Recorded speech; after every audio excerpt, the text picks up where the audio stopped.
अस्सलामुअलैकुम। आप सब लोग कैसे हैं? उम्मीद है सब अच्छे होंगे। जैसे कि हर कोई चाहता है कि वो इंग्लिश बोलना शुरू कर दे।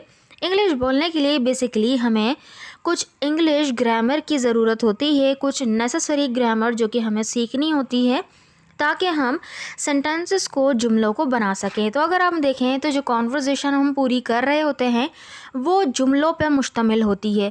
तो छोटे से बड़ा हम जुमला बोल कर ही ज़ाहिर सी बात है उस सेंटेंस को बना रहे होते हैं। बड़े से बड़े पैराग्राफ किस पर मुश्तमिल होते हैं? सेंटेंसेस पर मुश्तमिल होते हैं। तो यानी कि अगर मेन कोर हमें सेंटेंस फॉर्मेशन समझ आ जाए कि सेंटेंस को फॉर्म कैसे करते हैं, सही वर्ड कहाँ लगाते हैं, कौन सा वर्ड कहाँ लगाते हैं, सेंटेंस फॉर्मेशन है यानी जुमला बनाने का तरीका। इसका बेसिकली पर्टिकुलर स्ट्रक्चर होता है। उस स्ट्रक्चर के मुताबिक अगर हम सेंटेंस को बनाना सीख जाएं तो हम छोटे से छोटा और बड़े से बड़ा सेंटेंस बना सकते हैं। सो इस वीडियो में मैं आपको one by one, step by step, छोटे से लेके बड़े तक मैं स्ट्रक्चर पे लेके जाऊंगी और मैं वन बाय वन आपको सब कुछ चीज़ें बताऊंगी कि इंशाल्लाह आप ज़रूर आप इससे नॉलेज हासिल करेंगे और आप जुमला बनाने के काबिल हो जाएंगे। So let's begin. First of all अगर हम देखें सेंटेंस फॉर्मेशन होता क्या है। सो बेसिकली हर जो इंग्लिश का हर जुमला होता है वो एक बुनियादी ढांचे पर बनता है। वो जो ढांचा होता है, अगर ये ढांचा समझ में आ जाए तो आप आसानी से हज़ारों जुमले बना सकते हैं। हर किस्म का आप जुमला बना सकते हैं, ठीक है ना। जैसे कि यहाँ पे ये आप दो सेंटेंसेस देख रहे हैं। I eat food, we play football. I eat food मतलब मैं खाना खाती हूँ। वी प्ले फुटबॉल यानी हम फुटबॉल खेलते हैं। तो यहाँ पे मैंने आई को ही पहले क्यों रखा? मैं ये क्यों नहीं बोल रही कि फूड आई ईट? मैं ये क्यों नहीं बोल रही? क्यों? क्योंकि एक पर्टिकुलर स्ट्रक्चर के मुताबिक ही सेंटेंस को बनाया जाता है, इधर उधर वर्ड्स नहीं किए जाते। इसी तरह से वी प्ले फुटबॉल क्यों लिखा है? फुटबॉल प्ले वी क्यों नहीं लिखा? या वी प्ले या प्ले फुटबॉल वी क्यों नहीं लिखा? तो ये क्या है, अगर ये बनाएंगे हम तो वो ग्रामेटिकली वो हर तरह से क्या होगा, ख़राब होगा, सेंटेंस वो नहीं बन पाएगा। तो एक पर्टिकुलर ढांचा वो क्या होता है, वो क्या स्ट्रक्चर है, वो हम देख लेते हैं। सो अगर हम बेसिक, बिल्कुल जो बेसिक स्ट्रक्चर पर आए ना, किसी सेंटेंस को बनाने के लिए जो बेसिक स्ट्रक्चर होता है किसी भी सेंटेंस का, वो क्या होता है? इंग्लिश में जो जुमला बनाने की बुनियादी तरतीब है ना, वो ये है कि सबसे पहले फ़ाइल आता है। फ़ाइल क्या होता है? यानी कि काम को करने वाला, मीन्स सब्जेक्ट। फिर फ़ेल आता है, फ़ेल मतलब जो काम है। फिर उसके बाद मफ़ऊल आता है, यानी ये इस स्ट्रक्चर पे मबनी होता है, इस स्ट्रक्चर पर बेस करता है। यानी कि सबसे पहले आएगा सब्जेक्ट, फिर आएगा हमारा वर्ब, वर्ब के बाद आएगा ऑब्जेक्ट, ठीक है। ऐसा कभी भी नहीं होगा कि यहाँ पर हम जो है पहले वर्ब लिख दें फिर सब्जेक्ट लिखें फिर उसके बाद ऑब्जेक्ट लिखें, नहीं, हम यही स्ट्रक्चर पे बनाएंगे, सब्जेक्ट वर्ब एंड ऑब्जेक्ट। लेकिन अगर आप उर्दू का एक सेंटेंस देखें, मैं चाय पीती हूँ, तो देखें यहाँ पर मैं क्या है? सब्जेक्ट है, चाय क्या है? ऑब्जेक्ट है, और पीना क्या है? वर्ब है। तो ये उर्दू का फॉर्मेशन अगर आप देखें तो वो किस पे बना हुआ है? Subject, object and plus verb. लेकिन इंग्लिश का फॉर्मेशन क्या होता है? सब्जेक्ट वर्ब एंड ऑब्जेक्ट, ठीक है। Subject verb and object. जैसे ये सेंटेंस है, मैं पानी पीता हूँ, सो क्या बना? आई सब्जेक्ट यानी मैं, ड्रिंक वाटर पानी पीता हूँ। इसी तरह से वो किताब पढ़ती है, शी रीड्स अ बुक। परेशान ना हो, मैं यहाँ पे आपको सब्जेक्ट वर्ब एंड ऑब्जेक्ट भी वन बाय वन बताती हूँ। चलें सबसे पहले देखते हैं, ठीक है। फ़ाइल हमने देखा कि सबसे पहले आता है सेंटेंस में। सो सब्जेक्ट होता क्या है? सब्जेक्ट बेसिकली फ़ाइल वो होता है जो काम करता है, यानी कि ये इंसान, जगह, चीज़ या ज़मीर कुछ भी हो सकता है। यानी उनका नाम होगा या तो ज़मीर मतलब प्रोनाउन होगा, यानी ये नाउन या प्रोनाउन दोनों की शक्ल में आ सकता है। या तो किसी का नाम होगा, किसी इंसान का, जगह का, चीज़ का, या तो वो ज़मीर यानी कि उसकी जगह प्रोनाउन आ जाएगा, जैसे he, she, it, I, we, you, they, ठीक है, ये सारे। सो इंग्लिश में फ़ाइल हमेशा कहाँ आता है? जुमले के शुरू में आता है, सबसे पहले आता है। तो इसकी प्लेसमेंट क्या है? सब्जेक्ट सबसे पहले आता है। जैसे कि मैं पानी पीता हूँ, आई ड्रिंक वाटर। तो पानी पीने वाला कौन है? यानी सब्जेक्ट को, काम को करने वाला कौन है? यहाँ पे हमने पहचाना, आई है, यानी मैं, ऐसा ही है ना। तो मैं यहाँ पर क्या है? सब्जेक्ट है, यानी आई सब्जेक्ट है, ठीक है। इसी तरह से अली प्लेज, अली खेलता है, तो खेलता कौन है? अली खेलता है। खेलने वाला कौन है? अली है। तो अली फ़ाइल है, मीन्स वो सब्जेक्ट है। तो देखें यहाँ पे अली हमने नाउन इस्तेमाल किया यानी किसी का नाम, और जबकि आए हमने प्रोनाउन यानी कि ज़मीर यूज़ किया, अली यानी नाम की जगह इस्तेमाल किया आए। ठीक है ना। सो आई और अली यहाँ पर क्या है? सब्जेक्ट है, क्योंकि ये परफॉर्म कर रहे हैं एक्शन को। सो हैव यू अंडरस्टूड कि यहाँ पर सब्जेक्ट क्या है? सब्जेक्ट काम करने वाला होता है। चलें, अगर आपको समझ में आया है कि सब्जेक्ट क्या है तो इसमें आप बताइएगा वो किताब पढ़ती है, शी रीड्स अ बुक। सो किताब पढ़ने वाली कौन है? ज़रूर इसका आंसर जो है कमेंट बॉक्स में आपने देना है। चलें नेक्स्ट, व्हाट इज़ वर्ब। अब वर्ब क्या है? वर्ब क्या होता है? फेल क्या होता है? यानी कि सब्जेक्ट वर्ब एंड ऑब्जेक्ट है ना, सब्जेक्ट को हमने देख लिया। अब वर्ब क्या है? सो वर्ब बेसिकली है फेल। फेल यानी वो लफ्ज़ जो बताता है कि फ़ाइल क्या कर रहा है या किस हालत में है। ये बेसिकली वक्त को हाल, माजी, मुस्तकबिल और फ़ाइल के मुताबिक बताता है। ठीक है। तो यानी हेल्पिंग वर्ब हाल, माजी और मुस्तकबिल को बताएंगे, जैसे is, am are, was, were and will वगैरह।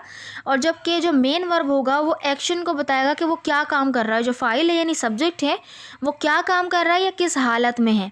जैसे ये सेंटेंस है, मैं चाय पीता हूँ। आई ड्रिंक वाटर, सेम मैंने सेंटेंस लिया है, आई ड्रिंक वाटर। तो यहाँ पे देखें आई पीने वाला है यानी सब्जेक्ट है, सब्जेक्ट क्या काम कर रहा है? पीने का काम कर रहा है। तो ड्रिंक यहाँ पे क्या है? वर्ब है, यानी पीना। इसी तरह से वो स्कूल जाता है, ही गोज़ टू स्कूल। तो वो जाता है तो ही क्या है? सब्जेक्ट है, क्योंकि जाने वाला कौन है? सब्जेक्ट है। जबकि वो क्या काम कर रहा है? जाने का काम कर रहा है, यानी गोज़ यहाँ पर क्या है? वर्ब है। ठीक है। चलें नेक्स्ट है हमारा ऑब्जेक्ट। कि ऑब्जेक्ट क्या होता है? जो हमारा तीसरा पार्ट है किसी बेसिक स्ट्रक्चर का, सब्जेक्ट वर्ब एंड ऑब्जेक्ट में, ये ऑब्जेक्ट क्या है? सो ऑब्जेक्ट को अगर हम देखें तो ऑब्जेक्ट है वो मफ़ऊल होता है जिस पर काम हो रहा हो। एक तो हो गया काम करने वाला, एक हो गया जो काम हो रहा है, और जिस पर काम हो रहा हो वो क्या कहलाएगा? ऑब्जेक्ट कहलाएगा। ये आमतौर पर बेसिकली कोई चीज़ या शख्स होता है। ठीक है। जैसे ये एग्जांपल्स हैं, मैं पानी पीता हूँ। सो यहाँ पे कौन पानी पी रहा है? आई पानी पी रहा है। ठीक है। पानी पीने वाला कौन है? आई है। सो यहाँ पे ये क्या है? फ़ाइल है यानी सब्जेक्ट है। और पीना ये क्या है? वर्ब है, ये काम है ना पीना। तो पीना एक एक्शन है, ये ड्रिंक क्या है? यहाँ पर है वर्ब है। अब जिसकी हम बात कर रहे हैं ऑब्जेक्ट, तो पीना क्या पिया जा रहा है? पानी पिया जा रहा है। तो पानी पीना यानी जो पानी है ये हमारा ऑब्जेक्ट है जिस पर काम हो रहा है, जिस पर एक्शन परफॉर्म हो रहा है। सो यहाँ पे ये क्या है? पानी यानी वाटर ऑब्जेक्ट है। वो हमें पढ़ाता है, पढ़ाने वाला कौन है? वो है। तो वो क्या हो गया? सब्जेक्ट हो गया, यानी ही यहाँ पर सब्जेक्ट है। पढ़ाना ये एक अमल है ना, पढ़ाने का अमल है। तो ये क्या है? हमारा टीचर्स वर्ब है। और जबकि हमें किसे पढ़ाया जा रहा है? कौन पढ़ा रहा है? कौन पढ़ा रहा है? फ़ाइल। और पढ़ाने का अमल वर्ब, और जिसे पढ़ाया जा रहा है वो हमें क्या है? ये ऑब्जेक्ट है यानी अस। तो यहाँ पे नाउन भी आ सकता है, प्रोनाउन भी आ सकता है। तो देखें वाटर यहाँ पे नाउन है, ऑब्जेक्ट में नाउन भी आ सकता है और प्रोनाउन भी। बस क्या है? वो एक्शन उस पर परफॉर्म हो रहा हो तो वो क्या कहलाएगा? ऑब्जेक्ट कहलाएगा। ठीक है। सो हैव यू अंडरस्टूड कि यहाँ पर सब्जेक्ट वर्ब एंड ऑब्जेक्ट क्या होता है? अगर ये सेंटेंस है इसमें आप मुझे ज़रूर बताइएगा कि इसमें सब्जेक्ट क्या है, वर्ब क्या है और ऑब्जेक्ट क्या है। जैसे ये सेंटेंस है, मैं टीवी देखता हूँ। मैं टीवी देखता हूँ, I watch TV. I watch TV. और सेकंड वाला सेंटेंस है, वो किताब पढ़ता है। वो किताब पढ़ता है, he reads a book. He reads a book. तो इसमें बताइएगा कि सब्जेक्ट क्या है, वर्ब क्या है और ऑब्जेक्ट क्या है। ठीक है। चलें, ये तो हो गया ये फॉर्मेशन यानी सब्जेक्ट वर्ब एंड ऑब्जेक्ट का फॉर्मेशन। अब नेक्स्ट स्टेप पे, स्टेप 2 पे हम क्या करेंगे? तो अब हम करते हैं, कोई इंसान किसी जगह पर है या किसी जगह पे कोई काम करता है, तो अगर प्लेस को हम ऐड करना चाहें तो वो कहाँ पर करेंगे? तो चलें देखते हैं। जब हम ये बताना चाहें कि काम कहाँ हो रहा है तो हम मफ़ऊल के बाद जगह शामिल करते हैं। किसके बाद? ऑब्जेक्ट के बाद। मफ़ऊल क्या है? ऑब्जेक्ट। ऑब्जेक्ट के बाद हम जगह शामिल करते हैं। जगह बताने के लिए अक्सर किसका यूज़ होता है?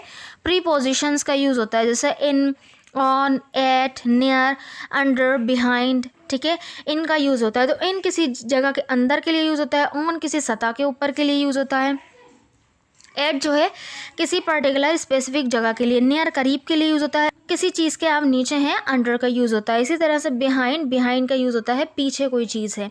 तो यानी जब हम कोई चीज़ के होने की बताएं, यानी किसी जगह पे होने की बताएं, तो वहाँ पर हम प्लेस को ऐड करते हैं। तो फॉर्मेशन क्या बनता है इसका कि सब्जेक्ट वर्ब एंड ऑब्जेक्ट, ये तो हमारा बेसिक फॉर्मेशन है। अब इसके बाद हम प्लेस को ऐड करते हैं। जब प्लेस आ जाएगी तो वो कहाँ ऐड करेंगे, सबसे लास्ट में ऐड करेंगे। तो चलें सेंटेंसेस इसके देखते हैं। जैसे ये 2 सेंटेंस हैं, मैं पानी किचन में पीता हूँ। तो सबसे पहले आप पहचानिए कि यहाँ पे सब्जेक्ट क्या है। तो आई यानी मैं सब्जेक्ट है, तो सबसे पहले आई आ गया, ठीक है। फिर पीना, पीना क्या है यहाँ पर, ये हमारा वर्ब है, तो ड्रिंक आ गया, आई ड्रिंक। और क्या चीज़ पी जा रही है, पानी, तो पानी पिया जा रहा है, ये ऑब्जेक्ट है, तो आई ड्रिंक वाटर, ठीक है। और अब कहाँ पिया जा रहा है, किचन में, तो प्लेस को हमने लास्ट में लगाना है ना, इन द किचन, ठीक है, in the kitchen. I drink water in the kitchen, मैं पानी किचन में पीता हूँ। सही है, आपको समझ में आया। हाँ बिल्कुल इजी है, कोई इतना ज़्यादा वो नहीं है। जब हम फॉर्मेशन समझ जाते हैं ना तो बड़े से बड़ा सेंटेंस बना सकते हैं। जैसे ये सेंटेंस है, वो किताब स्कूल में पढ़ता है, वो किताब स्कूल में पढ़ता है। तो यहाँ पे सब्जेक्ट क्या है, वो है, यानी किताब को पढ़ने वाला कौन है, वो है, तो यहाँ पे सब्जेक्ट वो है। अब पढ़ना, पढ़ना यानी ये अमल क्या है, यहाँ पर पढ़ना अमल है ना, तो ये क्या है, वर्ब है। तो ही रीड्स, ही के साथ हमने लगाया रीड। रीड्स में हमने एस इसलिए लगाया, ये प्रेजेंट इंडेफिनिट का रूल है, ठीक है, क्योंकि थर्ड पर्सन सिंगुलर के साथ हम एस का ई एस का इजाफा करते हैं वर्ब में। खैर, तो यहाँ पे हम फॉर्मेशन देख रहे हैं। तो यहाँ पे हमने क्या किया, ही रीड्स, और क्या चीज़ पढ़ी जा रही है, ऑब्जेक्ट आएगा ना अब, तो क्या चीज़ पढ़ी जा रही है, तो आपने इस तरह सवाल करना है, क्या चीज़ पढ़ी जा रही है, तो a book, he reads a book, वो किताब पढ़ता है। अब कहाँ पर भाई, किस जगह पढ़ता है, स्कूल में, तो प्लेस लास्ट में आ जाएगा, एट स्कूल। सो सिंपल, ठीक है, क्योंकि स्पेसिफिक जगह है ना स्कूल में, तो इस वजह से हमने एट लगाया है, इन नहीं लगाया। अच्छा, इसके ऊपर अगर प्रीपोजिशन पे आपको कोई भी डाउट हो ना, तो इस पर मैंने बिल्कुल एक तफसील से वीडियो बनाई हुई है, वो भी बिगिनर फ्रेंडली है। अगर आप देखेंगे ना तो इंशाल्लाह आपको बहुत अच्छी तरह से समझ में आ जाएगी वो। तो उसका लिंक मैं जो है कमेंट बॉक्स में भी दे दूँगी, और जो आपको डिस्क्रिप्शन में भी मिल जाएगा, ठीक है, वहाँ से जाके आप देख लीजिएगा। चलें नेक्स्ट पे बढ़ते हैं। नेक्स्ट हमारा जो फॉर्मेशन है वो क्या है। अब थर्ड स्टेप में अगर कोई काम पे करने के, यानी कि हम किसी पर्टिकुलर टाइम या तो डे बता रहे हैं, यानी वो दिन बता रहे हैं कि भाई इस टाइम या इस दिन पे मैं ये काम करती हूँ, तो फिर वो कहाँ ऐड करें। अब नेक्स्ट स्टेप पे यानी कि हम अब क्या करेंगे, वक्त जगह के बाद उसको ऐड करेंगे। सो वक्त या दिन बताने के लिए हम जुमले के आखिर में वक्त शामिल करते हैं। उर्दू में वक्त अक्सर शुरू में आता है, लेकिन इंग्लिश में ज़्यादातर कहाँ आता है, आखिर में आता है, ठीक है। तो उर्दू में वैसे तो हम शुरू में, जैसे कि मैं मंडे को ये काम करती हूँ तो मंडे को पहले आ गया, लेकिन हम जब इसमें इंग्लिश सेंटेंस को लगाएंगे तो वहाँ पे हम क्या करेंगे, सबसे लास्ट में यूज़ करेंगे। जैसे अब क्या करा हमने, तो फॉर्मूले में क्या हुआ कि सब्जेक्ट और वर्ब एंड ऑब्जेक्ट तो है ही, फिर उसके बाद प्लेस आया हमारा, प्लेस के बाद टाइम आया, ठीक है। तो अब यहाँ पे ये नहीं रहना कि हम अब प्लेस भी लगाएं। अगर सेंटेंस में प्लेस ना हो तो अब क्या करेंगे, ऑब्जेक्ट के डायरेक्ट बाद टाइम आ जाएगा, ठीक है। लेकिन अगर चाह किसी सेंटेंस में प्लेस भी हो, टाइम भी हो, ऑब्जेक्ट भी हो, वर्ब भी हो, सब्जेक्ट भी हो, तो फिर हम इस फॉर्मेशन से, इस तरतीब से लगाएंगे। अदरवाइज़ कुछ ऐसे भी होते हैं कि सब्जेक्ट वर्ब के बाद डायरेक्ट टाइम आ जाता है, वो वक्त पर आया, तो ही केम ऑन टाइम, ठीक है। तो यहाँ पर हमने ये देखना है बस क्या हुआ कि फॉर्मेशन लास्ट में, यानी टाइम को हमने लास्ट में लगाया, सही है। इसी तरह से फॉर्मेशन देखेंगे कि ये जो चीज़ें हैं ऑब्जेक्ट, प्लेस और टाइम, ये हमारी लास्ट में लगेंगी। लेकिन अगर सारे एक ही सेंटेंस में आ गए तो फिर ऑब्जेक्ट के बाद प्लेस आएगा, फिर टाइम आएगा। अदरवाइज़ ऐसे भी सेंटेंसेस होते हैं कि जिनके अंदर सिर्फ और सिर्फ सब्जेक्ट और वर्ब आता है, जैसे कि मैं खाती हूँ, सिंपल सेंटेंस है, आई ईट, ठीक है। इसी तरह से मैं खाना खाती हूँ, आई ईट फूड हो जाएगा। लेकिन अगर हम ये भी बोल सकते हैं कि जगह पर सिर्फ सब्जेक्ट और वर्ब आए और फिर जगह आ जाए, कि सब्जेक्ट वर्ब के बाद ही हम प्लेस को लगाएंगे। तो यानी कि हमने क्या करना है, सेंटेंस हम छोटा भी बना सकते हैं, लेकिन अगर बड़ा सेंटेंस आ जाए तो फिर हमने फॉर्मेशन क्या करना है, अगर प्लेस भी आ जाए उस सेंटेंस में, टाइम भी आ जाए, तो फिर हम सब्जेक्ट वर्ब एंड ऑब्जेक्ट के बाद प्लेस फिर टाइम लगाएंगे। जैसे ये सेंटेंस है, मैं पानी किचन में सुबह पीता हूँ। तो मैं पानी किचन में पीता हूँ, हमने क्या देखा था, I drink water in the kitchen, है ना, ये हो गया। बस सुबह में इसको हमने क्या किया, इन द मॉर्निंग लास्ट में लगा दिया। ठीक है, वो किताब स्कूल में पढ़ता है, हमने देखा था ना, he reads a book at school. अब क्या, पीर को पढ़ता है तो ऑन मंडे। ठीक है, अच्छा यहाँ पर दिन के साथ हम जो है ऑन लगाते हैं, और सुबह में के लिए हम जो है इन का यूज़ करते हैं, सुबह और शाम के लिए, वरना नून और नाइट के लिए एट का यूज़ करते हैं। तो वही प्रीपोजिशन की वीडियो देख लीजिएगा, आपका ये मसला हल हो जाएगा प्रीपोजिशन वाला। खैर, हमने यहाँ पे देख लिया कि टाइम और प्लेस को हमने कहाँ करना है, जब टाइम और प्लेस साथ आ जाए तो प्लेस को पहले फिर टाइम को लगाना है। ठीक है, तो ये तो हो गया कि सब्जेक्ट वर्ब एंड ऑब्जेक्ट, और फिर प्लेस और टाइम कहाँ लगाएं। अच्छा, अब एडजेक्टिव भी तो आते हैं, एडवर्ब भी तो आते हैं, प्रीपोजिशन भी तो आता है, वो कहाँ लगाएं। तो नेक्स्ट स्टेप यही है, फोर्थ स्टेप में मैं बताने वाली हूँ आपको कि एडजेक्टिव, एडवर्ब और प्रीपोजिशन कहाँ लगना चाहिए। तो चलें देखते हैं सबसे पहले कि एडजेक्टिव कहाँ लगता है। एडजेक्टिव सेंटेंस में बेसिकली अगर एडजेक्टिव को देखें तो ये सिफत होती है, वो लफ्ज़ होता है जो इस्म की खासियत या वस्फ को बताता है कि इस्म बेसिकली किस तरह का है, कैसा है, किस रंग का है, क्या क्वालिटी है उसके पास, वो सारी चीज़ें ये बताता है। एडजेक्टिव पे भी फुल वीडियो मौजूद है, और ये हमेशा इस्म से पहले आता है। सो चैनल को विजिट कीजिएगा इस वीडियो को देखने के बाद। तो यहाँ पे देखें सिफत, वो वैसे तो आपको पता भी होगा एडजेक्टिव क्या होता है, किसी चीज़ की क्वालिटी या खूबी या खामी को बताता है। जैसे कि she is a good girl, तो ये जो गुड है ये क्या बता रहा है, इसकी खासियत को बता रहा है ना, लड़की की। तो किसी भी चीज़ की खासियत को बताए वो सिफत है। अब वो कहाँ आएगी, वो क्या होता है, वो उस इस्म से पहले आता है या तो सेंटेंस के लास्ट में आता है। जैसे ये सेंटेंस है, मैं ठंडा पानी पीता हूँ, मैं ठंडा पानी पीता हूँ। तो यहाँ पे हमने क्या किया कि कैसा पानी, ठंडा पानी, तो पानी से पहले हमने लगाना है कोल्ड को। ठीक है, सो आई ड्रिंक, यहाँ पे हो गया आई ड्रिंक, मैं पीता हूँ क्या, कोल्ड वाटर, ठंडा पानी। सही है। अच्छा, कुछ एडजेक्टिव होते हैं जो कि जो सब्जेक्ट है उसके बारे में बता रहे होते हैं, तो फिर उसके बाद नाउन नहीं आएगा, लेकिन अगर वो ऑब्जेक्ट के बारे में बता रहा है तो फिर ऑब्जेक्ट से जो है यानी नाउन से पहले आ जाएगा वो। ठीक है, कोल्ड वाटर, तो देखिए नाउन क्या है यहाँ पे, वाटर है ना, वाटर से पहले क्या आ गया, कोल्ड आ गया। कोल्ड क्या है, एडजेक्टिव है, तो यहाँ पे हमने इस तरह यूज़ किया। इसी तरह से वो अच्छी किताब पढ़ता है, he reads a good book, तो गुड देखें बुक से पहले आया, ठीक है, ये क्या आएगा, सब्जेक्ट वर्ब के बाद ही आएगा, और उस नाउन से पहले जिसके बारे में ये बता रहा है, जैसे ठंडा पानी, अच्छी किताब, तो इनसे पहले ही आएगा वो एडजेक्टिव। ठीक है, नेक्स्ट है एडवर्ब। एडवर्ब जो थोड़ा सा कॉम्प्लेक्स होता है, वो लफ्ज़ है जो फ़ेल की वजाहत करता है कि काम कैसे हुआ, कब हुआ, ये कहाँ हुआ, यानी वर्ब के बारे में बताता है कि जो काम है वो कैसे हुआ, कब हुआ और कहाँ हुआ, तो वो एडवर्ब कहलाता है। ये बेसिकली आम तौर पे फ़ेल के बाद या जुमले के आखिर में आता है, और अक्सर फ़ेल से पहले भी आता है, यानी जो फ्रीक्वेंसी ऑफ एडवर्ब होते हैं ना, वो उसमें से जैसे ऑलवेज़ है, नेवर है, ठीक है, समटाइम्स है, ये क्या है, उसके मेन वर्ब से पहले आते हैं। जैसे ये सेंटेंस है, मैं पानी आहिस्ता पीता हूँ, आई ड्रिंक वाटर स्लोली। ठीक है, तो यहाँ पर जो है आप ये भी बोल सकते हैं आई स्लोली ड्रिंक वाटर, तो ड्रिंक से पहले भी आ सकता है और स्लोली बिल्कुल लास्ट में भी आ सकता है। सही है, वो किताब जल्दी पढ़ता है, he reads the book quickly.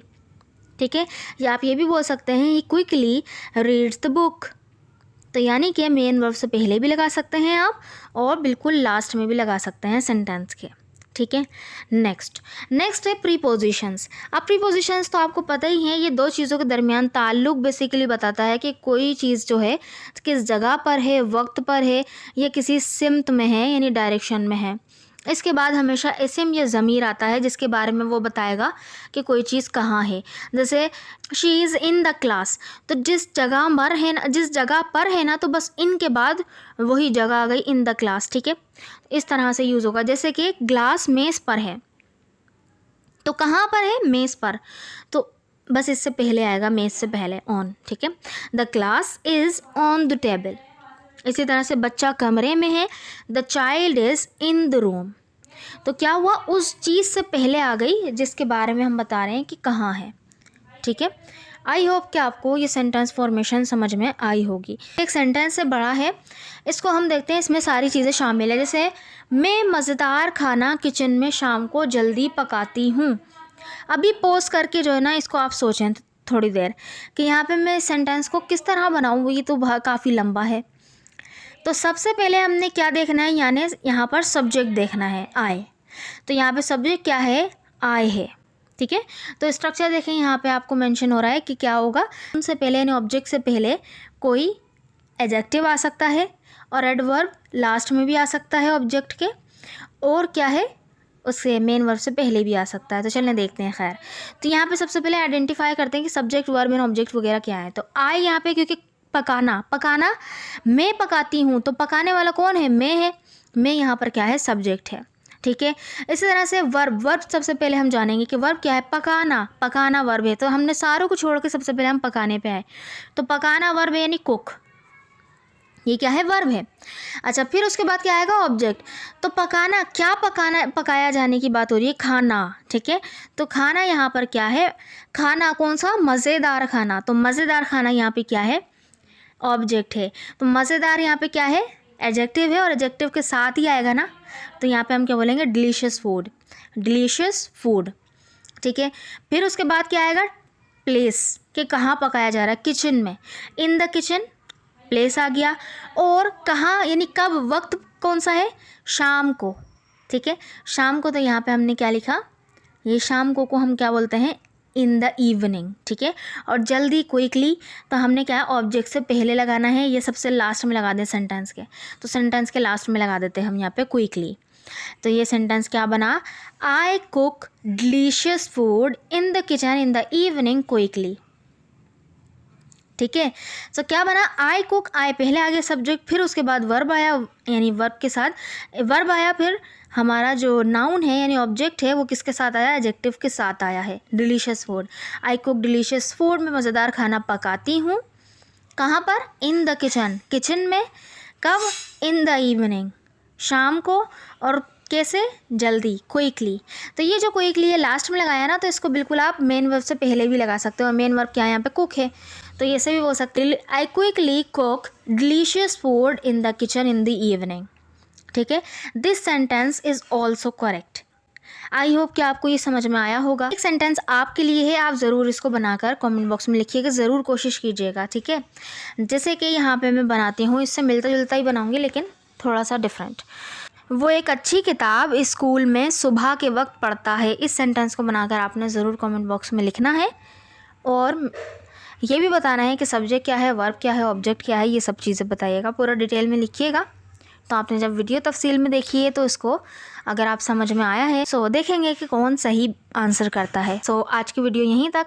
तो अगर आपको ये वीडियो अच्छी लगी है तो इसको लाइक करना मत भूलिएगा, चैनल को सब्सक्राइब भी कर दीजिएगा, सब्सक्राइब करके ऑल पर सेट कर लीजिएगा ताकि आने वाली नोटिफिकेशंस भी आपको मिलते रहें। ठीक है, और अगर आपका कोई डाउट है किसी भी चीज़ में, ठीक है, किसी भी चीज़ में आपको डाउट है, मुझसे आप जो है कमेंट बॉक्स में पूछ सकते हैं। मैं हर कमेंट का आंसर करती हूँ, किसी कमेंट को इग्नोर नहीं करती, मैं हर कमेंट का मैं आंसर करती हूँ। ठीक है, अगर आंसर नहीं करूँ तो मैं फिर लाइक करती हूँ। तो जिसका आंसर करना होगा, आप कुछ पूछेंगे, आप कुछ बताएंगे, आप कोई रिक्वेस्ट करेंगे, तो इंशाल्लाह मैं ज़रूर उसका आंसर करूँगी।